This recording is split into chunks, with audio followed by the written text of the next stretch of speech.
And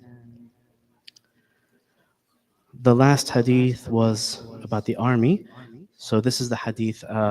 It was narrated by Aisha radiallahu anha that the Prophet sallallahu alaihi wasallam said, "There is no hijrah, no immigration after the Fath of Mecca, the conquest of Mecca, but only jihad fi sabilillah and uh, good intention, the ikhlas.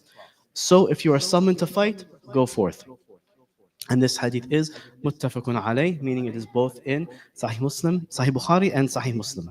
So this hadith is about more than one thing, but part of it is about that intention, the niyyah, and the sincerity.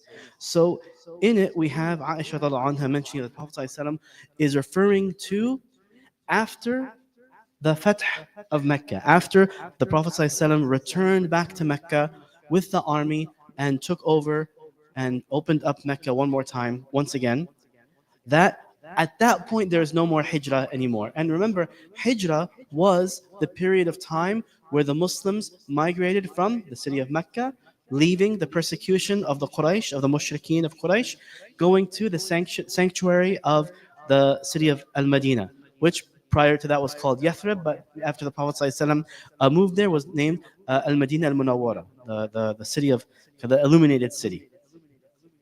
And between the time of the Prophet ﷺ's before the time when the Sahaba, the companions, began to migrate, until the return of the Prophet ﷺ to Mecca, this is the period known as Hijrah, that people could leave Mecca and arrive in Medina. The people who did this are who we call, from the Sahaba, the Muhajirun. So if you remember that the Sahaba, the companions of the Prophet ﷺ, are split into two groups. There are the Muhajirun and there are the Ansar. The Ansar were the residents of Al-Madinah when they arrived, and they supported, they're called the Ansar because they took care of the companions from Mecca. And the Muhajirun are those who made Hajj, and made Hijrah, I'm sorry, from there. That period of time was open, and someone could earn the title of Muhajir up until the return of the Prophet ﷺ to Mecca. And at that point, that's what this hadith is referring to. There's no more hijrah after that, meaning no one after this gets that reward and that status of becoming a muhajir.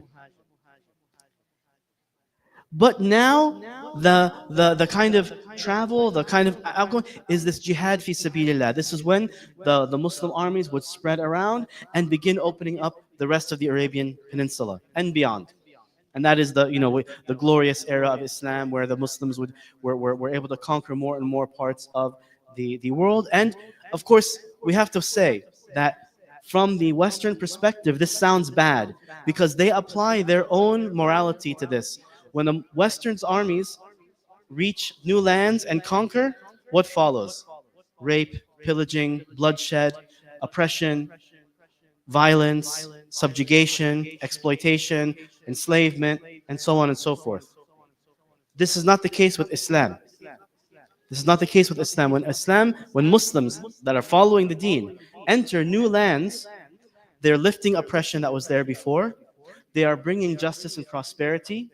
They are bringing Islam, but they are not compelling anybody to believe anything. Even if they're a mushrik, they are not forced to convert. They are not killed unjustly. Women and children are completely off limits. Non-combatants are completely off limits. Elderly are completely off limits from any type of violence or oppression. And there's obligations upon the Muslims toward the people that they have conquered. And who do they appoint to take charge? Someone local. Almost always it's somebody local is appointed to take charge. They don't put a foreign governor in charge of that area to take over. The person will live there. The person will usually even be from those peoples, from those nations. Yes, sometimes the companions would be, but then eventually once they would hand it off to somebody else. So we have to understand that when the Western people talk about jihad, fi sabilillah, they are thinking or they are applying or projecting their own crimes onto the Muslims, which is frequently. You'll see whatever they have criticized Muslims and Islam for, it's always something that they themselves are guilty of, and it's not the Muslims.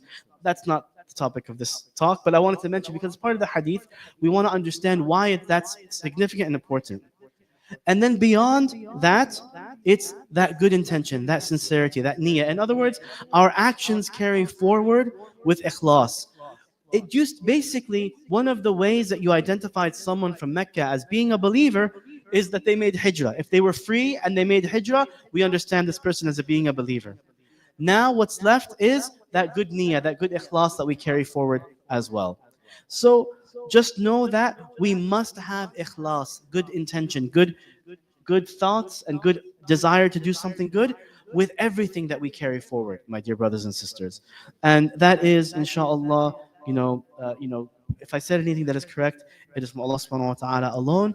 And if I said anything incorrect or invalid or wrong, that is only from myself and from shaitan. We ask Allah subhanahu wa ta'ala to grant victory to our brothers and sisters in all corners of the world, to establish justice, to lift oppression, to provide prosperity, to take care of the people in the right way all throughout the world. We ask Allah subhanahu wa ta'ala to grant relief to our brothers and sisters in Palestine, in Gaza and the West Bank, in Syria, in Sudan, in Yemen, in Iraq, in Afghanistan, in Myanmar and Somalia, in Chad, anywhere that we know and we don't know that there is oppression happening, we ask Allah subhanahu wa ta'ala to pour down and rain down upon our brothers and sisters there and the oppressed sabr and patience and perseverance, and to lift the oppression from them and to grant them victory over their oppressors. سبحانك اللهم وبحمدك واشهد ان لا اله الا انت واستغفرك واتوب اليك. جزاكم الله خير. السلام عليكم ورحمه الله وبركاته.